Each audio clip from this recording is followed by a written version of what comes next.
broadcast network, AFTERBUZZ TV. Over 20 million weekly downloads in over 150 countries, and your number one source for after-show entertainment.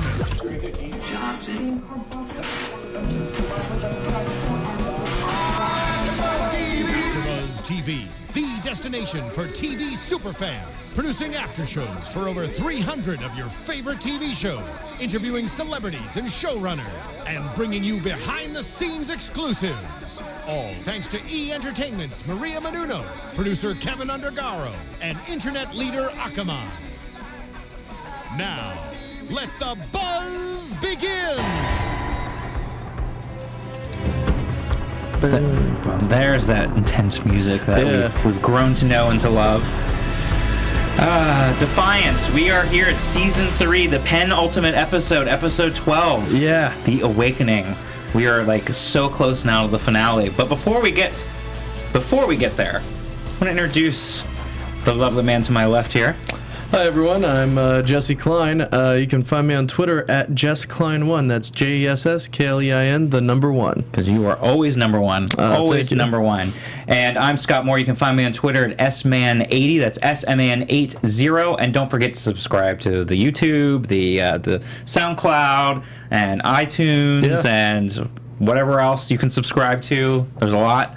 And definitely subscribe, rate us, and give us comments, because we really do love hearing those comments from you guys, because a lot of times we walk right out after seeing the episode and there's a few things here that we miss. I mean, I know we do look perfect, but occasionally we miss things, so we always like to hear from them. Also, I mean, we're legitimate fans of the show, so we just like talking about the show. We love chatting about it, and it's great, and we've been watching since the beginning, and that's why you can also continue the conversation. So I love to hear from everyone on Twitter using hashtag ABTVDefiance, and usually we've got quite a few people that are regular contributors to that, and definitely love hearing from them, because we do love the show, and we love to interact with everyone that also loves it as well.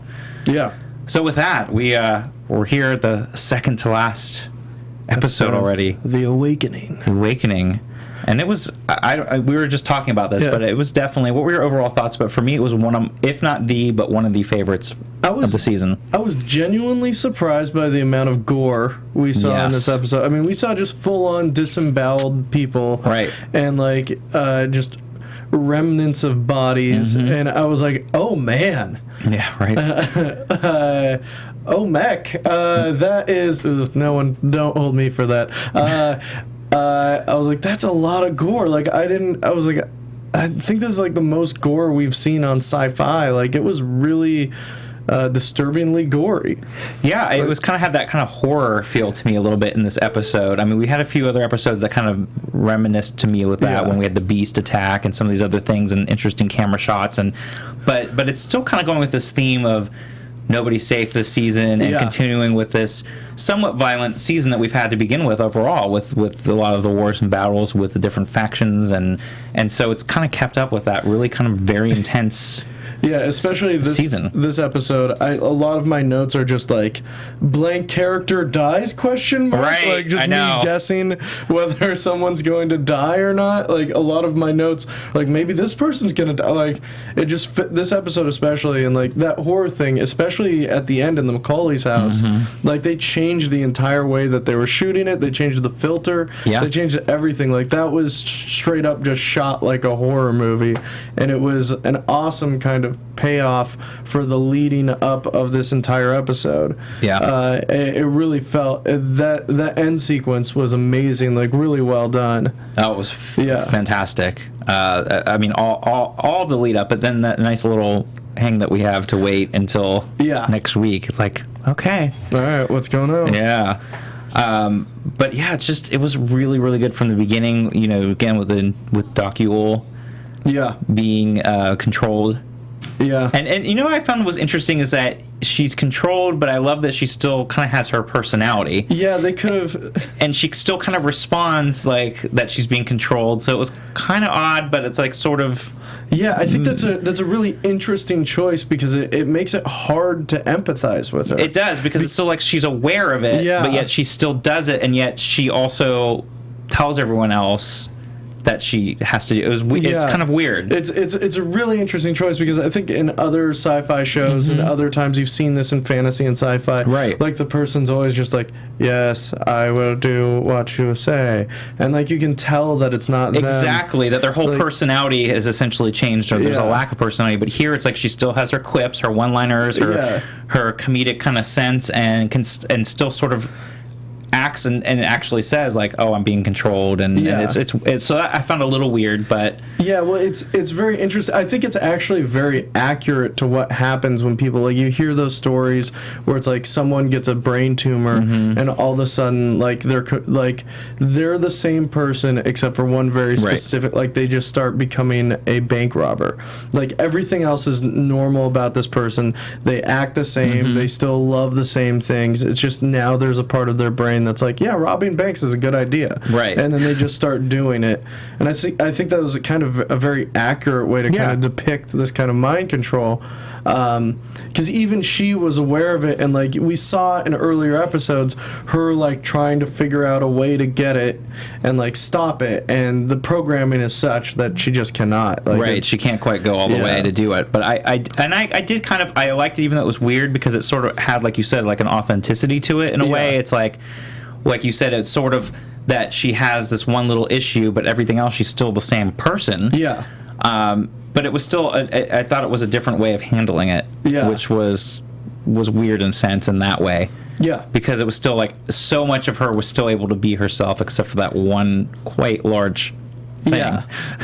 Yeah, exactly. It was like a computer program in a sense. What she said is like she was engineered for slavery, so it was almost like she was a computer, and they just were running something that had her react in a certain way of what they wanted her to do, which in this case was to gather everyone up and for a harvest and put them in the cages and basically do that. So in that sense, it was like she was the computer, and that was the program that was put in her, and then everything else was still her. Yeah. Well, I mean, yeah, I think this all kind of is adding to the horror aspects of the OMAC, like just like this, the subtlety of just like the sound of their pods breaking into the atmosphere throughout the entire episode, and you see everyone kind of wince, and then like, anyway, like that kind of thing is like also kind of building on like the scariness and like the fear of the people in Defiance. I really enjoyed it, and like seeing the holding cells, like even though we get that humor with Datak, who's Datak is continually proving that he's my favorite character in the series, like especially this episode. I even put in there, I think I said he's giving out sass. Him calling out Kenzie for everything she's doing, and like and calling out Doc, calling her a golem. Like, Datak was fantastic. And then apparently his god hand has a spike in it. Yeah, I know, right? That hand is full of surprises. It is. It's like the Inspector Gadget is what it reminded me of. I was like, how many tools and things does he have in that arm? Yeah. But I liked it because I felt like Datak didn't have anything to lose either, so that's why he felt like he could just be no holds bar and just say whatever he wanted, because at this point he has nothing to lose. Yeah, until he found out about Stahma, then that was when he realized he had something that he had to fight for. Right. Yeah. But I love too that like you said, with them in the crates and everything, it was very much like it had that horror feel to it, but also felt like they could be in an animal shelter and they're just put in there, and it had that kind of feeling too, where it was like, oh, this was, so the set design was really a lot of fun too. Yeah, it reminded me kind of like a Hostel, like movie, and a lot of the gore, like when Doc Yll shot that OMAC a bunch of times, like he had an eye fully popped out, and like just real. You can tell the makeup department and the effects department had a real fun day. I mean they've had a lot of work to do this season. With all the stuff that's been going on and all the different characters that have been introduced and all the killings and everything else, they've definitely had their work cut out for them. So definitely cheers to that makeup department having to work overtime for that stuff. But and we saw Samir was back. Yeah, Samir back. Yeah. Not getting peed on. No, and waiting for Nolan to save him. Yeah, he seems to be a Nolan fanboy. Very big Nolan fanboy. Yeah. This guy's gonna start going to Nolan Con. Yeah. He's gonna start dressing up. Yep. A lot of cosplay and Lawkeeper fanfic. Yep. Yeah, all that's gonna start happening. Yeah, that was funny. with his whole. I even had. I was like, oh, again, because I always go sexual. Yeah. I was like, oh, maybe he's gonna have a crush on him now. I mean, it could be that. To me, like this this goes into predictions. I think maybe Samir's gonna start a religion about Nolan. That would be fun. Like because he's like praying to God and he's talking about faith, and then Nolan shows up and saves him. Like it seems like maybe Samir is going to like start a Nolan religion. You could be very right there. I think you've had quite a good run this season, because there were a few times where I had gotten a few right, but I think if we were to do the tally, you've done pretty well, especially these last couple episodes. So I could see that, because you're right, that very end scene, when he's basically like praying to God, and he's like, okay, if you're there, and then at that exact moment, he's essentially saved. So. Listen, it's not about winning. I know it's not competition. I try to turn everything into sexual or competition, but that's not what it is. But I'm just saying you've had some really, really good stuff the past couple weeks, as far as because a lot of that stuff has come true, especially with the OMAC and the way that was all going to come about. Yeah. So you've definitely had some good predictions throughout the season. When Nolan hits Kenzie in the dome piece, and she just gets back up, the look on Nolan's face, it's like he doesn't understand a problem that he can't shoot. Right. Like, he's so used to just being able to... If he can't shoot it, like, Nolan does not understand what to do. Right. He's like, what do I do now? This has always worked before. Yeah, it was... it reminded me a lot of Terminator. Yeah. Like, where she's, like slowly walking. You're right, and then it's sort of like the way, she moves when she gets shot at. It's like that. It is very Terminator-esque. Yeah. Yeah, it was... But it was really funny with him with that in that scene. But I also love the scenes that Stahma had. Oh yeah, Stahma was excellent in this episode. From the beginning, with the scene with Amanda. Yeah. And I thought that was a really, really, really good scene too. Well, just to see the palpable fear that she, as soon as she finds out that Tevgen is dead, like she's so, because that's the only thing that was standing in between Kenzie hurting her before. Right. So now that Tevgen's not there and Kenzie has an army of Omek, like she knows she's in trouble. Absolutely. Yeah. Yeah. Yeah, so it was interesting to see that, and then also see Amanda be vulnerable. Yeah. As well, like she was just basically ready to throw in the towel. She was ready to give up. In Doc Yll's place, that entire back and forth between Nolan and Amanda was really good, and about how Nolan was saying the only thing he could think about was whether or not Amanda was still in charge, because if she was, he knew that there was still a pulse. There's still there was still hope in that sense. Yeah. And that Amanda feels very guilty for this, because she's the reason why there's even enough power to bring all of these OMAC down to Defiance. That if it wasn't for her dealing with them and allowing them to get their Gulenite, then they wouldn't be here. Right, they wouldn't be in the situation, although, To be fair, then they wouldn't have had enough power for their shields, so the VC would have just rolled on in there immediately. Or the OMAC would have been like, okay, we'll just take it by force. And which Nolan basically says. And also, she doesn't realize the whole repercussions, if Tevgen hadn't died, then this wouldn't be happening either. None of this would, So... it's like, it's that whole guilt trip thing and everything, but I love that little moment, that vulnerability. Yeah. Because she's always been so kind of tough. Yeah. And in control, and to have her have that weakness moment, of course, and Nolan, and then the little kiss and everything. I was like, all right, we're going to have the requisite kiss. I think I put that in my notes. Yeah, I kind of hated that they kissed. I did too. I didn't really, but I expected it when they had that moment, but I didn't necessarily want it either. Just because Amanda has not really had anything to do this season, and so they finally gave her something really strong and powerful. And I thought it would have been so much better if they left any romance out of it, and that Nolan, like just having Nolan saying that and having her realize how strong she is should have been enough. And then left it at that, right. And then like the kiss kind of ruined it, because it was like, man, like it doesn't have to be a romantic thing. Like it could have, like, I'm okay with the Nolan Amanda romance. I think I am too. I think last season it was one of the more interesting things. Exactly. The Pottinger Nolan Amanda kind of back and forth. but this kind of took away from Amanda's character. Like, this season, she's really had nothing except for the Pottinger episode. She's really not had much to do. No, she hasn't. And we were talking about that from the very beginning of the season. Is like, how are they going to keep her busy in a sense, and keep her worth having a character, this character worth being around. And so, like, she finally had, like, a really great moment, and it felt like then it kind of turned into Nolan and her moment instead of just hers. So I don't want to say it was cheapened, but in the sense it was kind of taking away from it was just what it was different. Right, and then it was sort of expected too. Like, when you saw it, you're like, okay, you knew that was going to happen, and like you said, it kind of would have been better if they had left that part out. Yeah. But we kind of talked about this last week with Kinsey, basically laying the blame on Tevgen's death on Stahma. And saying that it's Stahma's fault that she poisoned. And I actually don't think Kinsey believes it's a lie. I think by poison, the OMEC might believe that what they're talking about is like a physical poison that would kill you. And Kinsey fully believes that Stahma poisoned his spirit, his brain, that because he realized that Stahma was like a person that he cared for, his warrior spirit was lessened, and that was poisoned.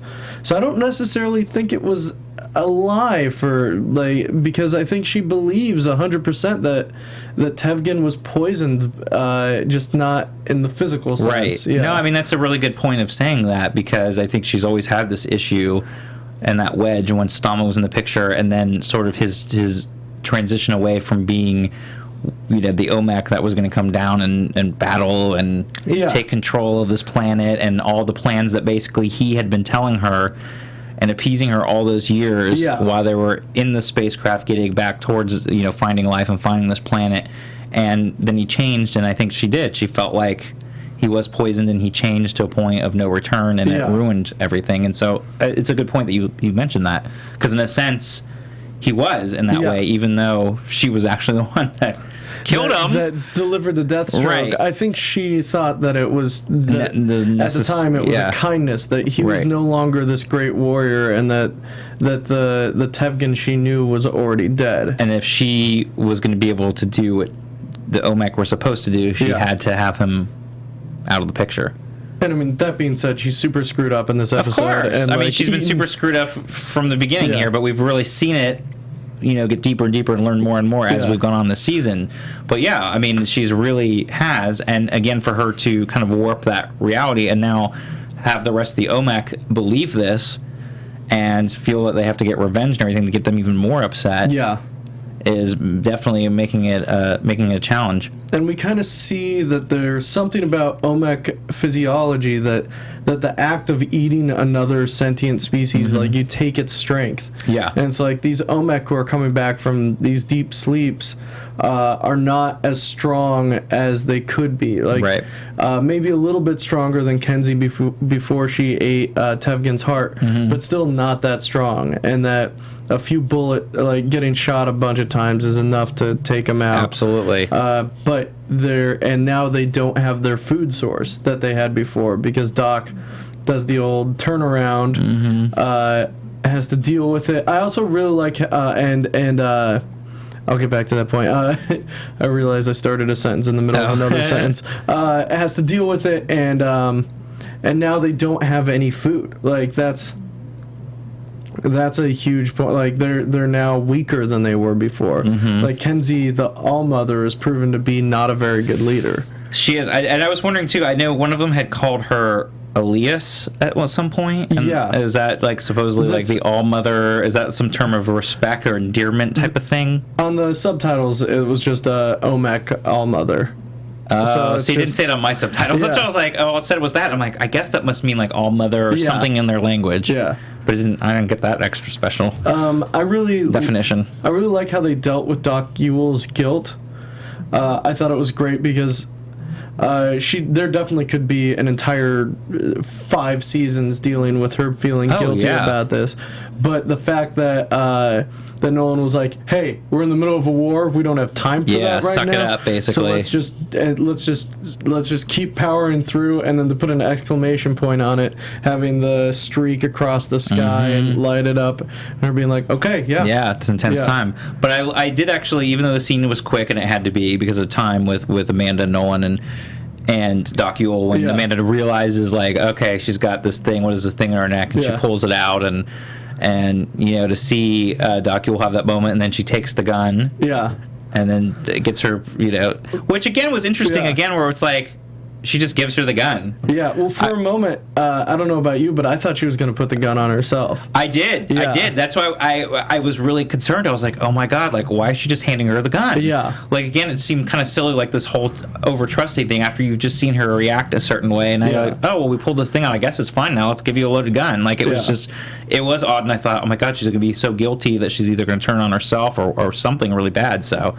I definitely had that fear, and again thought that's dumb. That they would just hand her something. But I like Ewell's thing where they're like, "What's this on your neck?" And she's like, "Oh, it's a mole. I should really see a doctor." I should really see a doctor about it. I know her one-liners are the best. And then after she shoots the Omek in the back, she's like, "Oh, Mama's got a groove back." That was great. And, love her. Really good. Also, just like a good delivery. Like, it wasn't cheesy. Like, you could tell that meant a lot to her. No, and that's her. But in her way, and her sense of humor, and the way she delivers those one-liners, it didn't feel cheesy at all. That's what was great about it, because that's why it was so funny, and I really enjoyed it.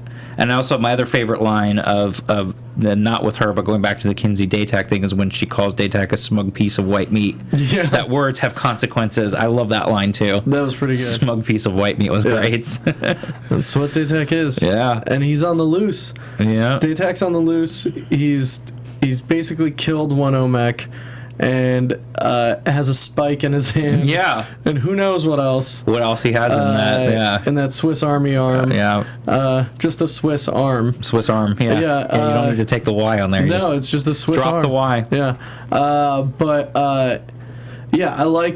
I liked all of that kind of feeling. Like, the entire episode was definitely leading up to the final act. Mm-hmm. And I really enjoyed that feeling of, like, what is this leading up to? Like, okay, the Omek are on the loose. We haven't seen Kenzie. Kenzie, like, left, like, the second act break. She was gone. She was gone, yeah. And like, we hadn't seen her. And to see, like, the fire squad come in and free all of the people in cages and, like, get that really nice victory. And then to have the Alak and Stahma interaction, where I don't know, I still don't know who's correct. Like, I don't know if Stahma was using the crisis to come and get Alak back and get Luke back. Like, I don't know if she was using it because she knows that, like, the town would protect her if she had the baby. Like, I don't know. I still don't know if Stahma was being genuine or not. I took it as that she, because again, it's really hard to tell. Yeah. But in this instance, I really did kind of think that she was being genuine. But it was fascinating because you kind of had those both sides there, and you had Alak bring up some things in their past, which I thought was really kind of interesting too, because it felt very real. Yeah, like it had a very real feel, like talking about like a real mother-son thing, and talking about the childhood with his friend, and it was like, wow, this is like really real, and going back to some of the issues he's had as a kid, and really seeing the way that she has been, manipulative and bringing up those exact things that she really has been. But in a sense, her power was taken away this season. Yeah. It really has been. But the thing kind of pointing to that, Alak makes a really good point, and the thing kind of pointing to Stahma's very intelligent. She knows, she knows the nature of these creatures. Yeah. If you wanted to protect your family, you would stay as far away from them as possible. She knows that going to Luke, number one, they're in the Macaulays. Stahma nor Tevgen ever went to the Macaulays' place. She's at the Macaulays, which is that can now be traced. Kenzie can now trace her to that place.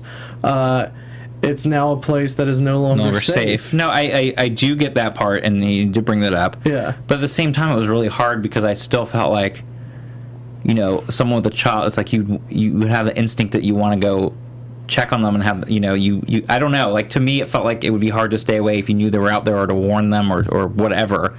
I took it as that, and I don't know, I mean, it would be great to hear from the people there, because I know you're still taking it as, I took it as that she does love him, and she did want this, and she is really vulnerable, knowing that Tevkin's dead and everything, knowing that she no longer has that power anymore. So yes, maybe she was going to say, but okay, if I'm with the baby or I'm with them, maybe she'd be safe. But I do think she really does love him, and she loves her grandson, and she wants, and she's definitely vulnerable.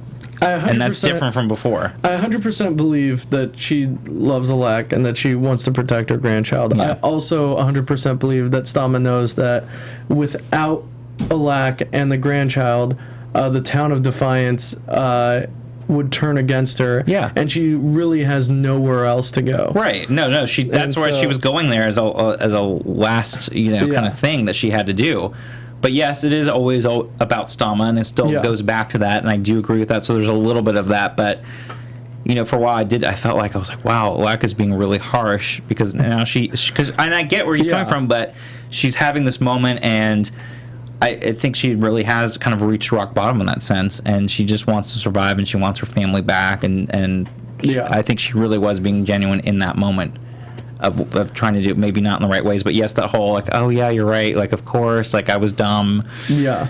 I put you guys at risk. I do agree. She knew that all along. Yeah, I think this was her plan. But it was a selfish way that she wanted to go check on them, and she wanted to, like, find a way to go get with them, and if she was with them, that maybe it would protect her as well. Well, I think her plan was definitely to meet with them, and then they realized that now no one is safe at the Macaulays, and they have to go leave together. And yeah, I mean, the entire fight was great, and I love so great, because it felt so real to me, like such a real mother-son or parent-child type situation with a young adult child. And then the Andina afterwards, you see that she's becoming a young Stahma. Yes, and I was so mad about that too. I was like, ah, where she's manipulating Alak already. Exactly. Like, I wouldn't go if you care about your family. Don't go after your mom. Take care of Luke. Stay here with me and Luke. And like, okay. Yeah, I was really angry. It's kind of one of those things where I think it is very interesting to build up a character and then kill them off. And then take them down. And I think that's an interesting way to do things. Right. And they do that a lot in this show. They do. Because they did it with Zero and his father. Both of them could have been around longer. Right. They've done it with a lot of characters. A lot of ancillary characters that are not as important to the overall story. I think, like, it's a more interesting choice to replace characters. Like, if Andina lives and Stahma dies, which is something I don't like. I think Stahma's a great character, but I also think it's a more interesting storytelling when you now are seeing that the main character is there's literally no one is the main character in Defiance except for the town. So really, it highlights that the town is the main character when you do kill kind of major speaking role characters. Yes. Yeah. At the same time, I really like the characters, and I don't want to see them go. Well, and I would say they are sort of the lead. Like, if you were to do a depiction, you could do from the Tar perspective. Like, you could. Those are some of the lead characters of this town. There are those lead, and Nolan, obviously, and I think it's Arissa, and I think it's the Tars, Nolan, and Arissa, and Amanda. And like, and until this season, I'd say Rafe. Right, and then the secondary Doc Yll is right up there too. Yeah, she's in every episode and has at least a couple lines here and there. Yeah. But I like the way they did that, because I know there was, and I have to look it up here, I know there's definitely on our Twitter discussion talked about, are Alak and Arissa going to have a relationship, and you have that brief moment where, like, oh my god, now he's going to go with Andina, and it's going to kind of change that. And I still don't think, depending on what happens for a fourth season or going down the line, I still don't think that the Arissa Alak thing was a tease. I think they would lead it into a direction that maybe they would have some kind of relationship down the road. Yeah, maybe. I think the direction that they're taking Alak, where he's becoming more of a man, becoming more of a family man. Like, I think that would be an interesting way to take it, and more confident and more out there than as, like, the young kid with the radio station. Yeah. So I do still think I don't believe that they just did that as a little one-off throwaway thing. I do believe that they could come back and revisit the relationship with him and Arissa down the line. This will. I'll save that for predictions. But yeah, I really enjoyed it. I thought it was crazy that he just had a pistol in that baby's crib. I know. I was like, really? It just, I guess, again, kind of goes back to that, having to be prepared kind of thing. But I was like, really? You're going to have that next to your baby? Yeah. I love that whole cheesy dance scene, too, with him with the baby in the song and everything. It was like so cute. Yeah, Alak's a great dad. It was just cute. It was that little moment, and they're in the house, and it was just funny. And I'm like, oh, the baby looks so cute now. It's like getting bigger. Yeah. I enjoy Dad Alak. I think Dad Alak is great. And just having that moment too, where sort of has that where you just have this regular moment of like what everyone goes through with a newborn kind of thing, and you're having that bonding moment. And then all of a sudden the filter changes. Yes, and the angles start changing. Exactly. And the music changes, and all of a sudden it's a horror movie with a long walk down the hallway. And it did feel that way, in that house. It was the perfect setup for this kind of horror feeling. It's a horror house. Like it's a lot of like wood, dark wood. Yeah, the windows, and old pictures hanging up of dead people. Right, exactly. Like it's a perfect setting. And Alak answering the door and Stahma being pushed through, and Dina answering the door and Stahma being pushed through. Right. Like great. And I thought it was a great moment where Stahma hides that doll to kind of like hopefully hide the fact that there's a baby in the house. Which again, we remember that the reason why Stahma killed Christy in the first place was to protect Luke. Exactly. Was to keep them from seeing Luke and keep them away from Luke. Right. And so again, like we know Stahma's like everyone, Stahma is a complicated person. Right. And that's what's great about it is that you see the gray areas with these characters, they're fleshed out, and you're just like, they're not just good, they're not just evil. Yeah. And they have reasons for why they're motivated to do what they do. Yeah. And it's in that gray area. Unfortunately, Little Bear can't keep his mouth shut. Yeah, that's right. That's the problem with babies. They never stop talking. That's right. They never know when to be quiet. Yeah. And Kenzie goes and takes him. I thought there was after like basically with Andina. Brutal. Yeah. Well, yeah. She pushes Andina's head back and snaps that head back. I'm like, ooh. That was brutal. There was a world where I thought she was just gonna grab the baby and eat it, like right. I did too. I was like, oh my god. Yeah. Because you have to imagine, like, a baby must be the most delicious, delectable thing for an OMAC. It's like fresh, delicious meat. I don't know. Okay, if we're gonna get into this, I think it's not, because I think the OMAC, the right of them eating something that's they're taking its strength. Yeah, that's a good point. So it has to be like full. So why would you want the strength of a baby? Yeah, you want something that's full grown, that knows what's going on, that has a sentient being that's you want to eat the rock, right? And then you get the rock strength, and I'll finally be able to raise a single eyebrow. I've been trying since childhood, and I can't do it. Sorry, I got angry for a second. And then we kind of end on that cliffhanger. Yep. It's which is a good cliffhanger to have. Datak's in the woods somewhere. Oh yeah, you know that bioarm is ready. He's like making spears out of sticks. Ready. Yeah. It's ready to pounce at the perfect timing, which will be convenient, but it'll be great because we'll sort of end this episode and essentially just pick right up. I hope, like we had before, and just pick really right up at this moment. Yeah. For the season finale. Yeah. That was one thing I was very happy with. It was like this episode started and it was like boom, invasion. Right. Like nothing else. Like guys, this is happening right now. Right. OMAC eating people in the woods. Mm-hmm. That's happening. Right. Like right from the very beginning. Yeah. Yeah. So I guess that essentially leads us right into predictions. Yeah, I guess so. Oh my god. And now, so many your predictions. AFTERBUZZ TV predictions. You want to go first? I know. I'm just trying to think. There's so many things. I mean, like. All right. I'll go with some. I'm just trying to get it all together in one. I think next episode there are a few things that are going to happen. And I'm swinging towards the fences with these predictions. So, folks, strap in. Right, like buckle your seatbelts for these. Number one, I think Pilar's coming back. Well, it was funny. I had that listed in my notes. I'm like, because Alak actually name dropped her, so he's basically set it up for about her, right, and that so essentially she's going to come back because we know really she never died because we never saw a body. No body. So no I death. do agree with that. Pilar's definitely coming back because of that name drop. Name drop. Yep. I think either Stahma and Datak are going to be in a position where they can die and Luke or Alak will live. Yeah. And they will choose themselves again. Yes. I think Alak is going to be in a position where he can die and Luke will live and he will choose to die. I think Alak's going to sacrifice himself and not only like teach his son what it means to be a man, so to speak, but also teach Datak and Stahma what it actually means to be like a responsible person. That's an interesting one. I don't know that, but just because it has pathos. Right. No, it does for sure. But I wasn't sure if it was going to be the other way around with Datak being the one to die. I feel like if it was going to be either one of them, if it was going to be Datak or Alak, it would be him.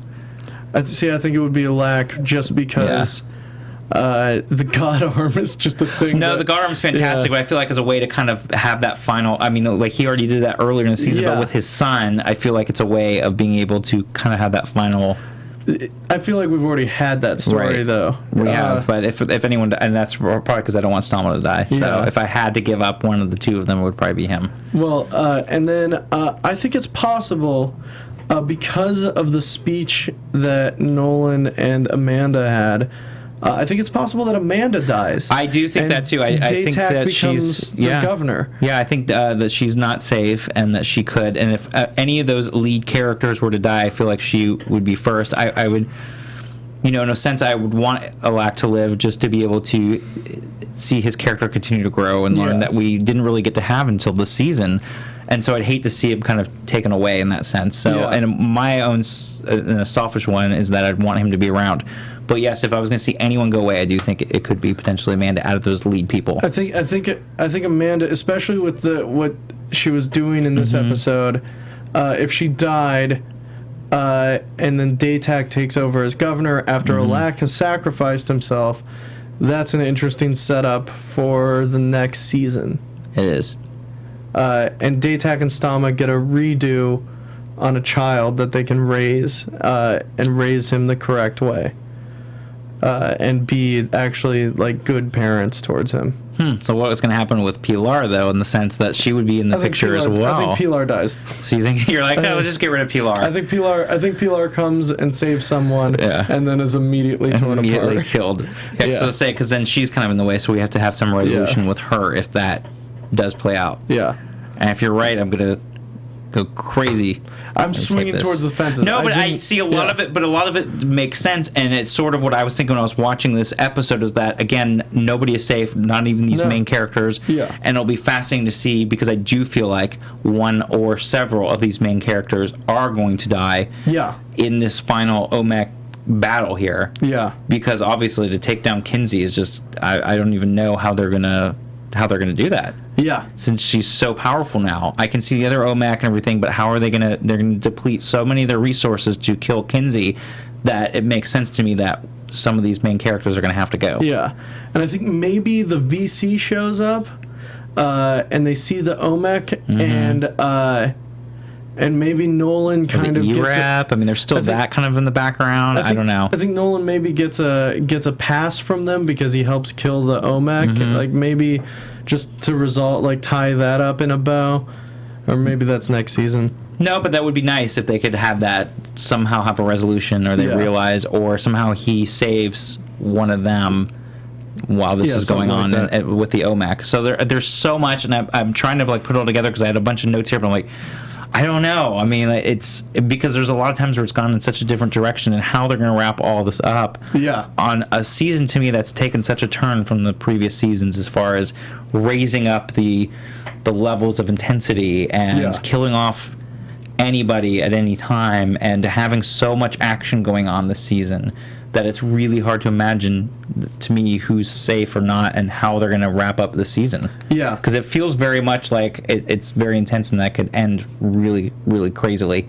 really shocking. Yeah. And I still have Billy's thing, in the back of my head from his phone call a couple weeks ago. Yeah. Some huge stuff happens. I'm like, I don't think it's happened yet. Yeah, neither do. Like, so, when he's like, no way. Yeah, I'm like, oh my god, what is that stuff and who is it and what happens? Yeah. And now it's always been like drilling in the back of my head, like this could be a really, really crazy finale next week. I agree. So it'll be interesting for sure. But until that finale, until next time, where can they find you? Yeah, you can find me on Twitter at JessKlein1. You can also find me on YouTube every Tuesday at 11 to 1. I play old video games in the Video Game Vault with my buddy Robert Chan. That's so awesome. I love that. As one that used to work at G4 for quite a long time. And you can find me on Twitter at SMAN80. That's SMAN80. And again, join the conversation on Twitter, hashtag ABTVDefiance. Definitely find us on YouTube, SoundCloud, iTunes. And until next time, until the season finale. Have a good one. See you guys later. From executive producers Maria Menounos, Kevin Undergaro, Phil Svitek, and the entire AfterBuzz TV staff, we would like to thank you for listening to the AfterBuzz TV network. To watch or listen to other after shows and post comments or questions, be sure to visit AfterBuzzTV.com. I'm Sir Richard Wentworth, and this has been a presentation of AfterBuzz TV. Buzz you later. The views expressed herein are those of the hosts only and do not necessarily reflect the views of AfterBuzz TV or its owners or principals.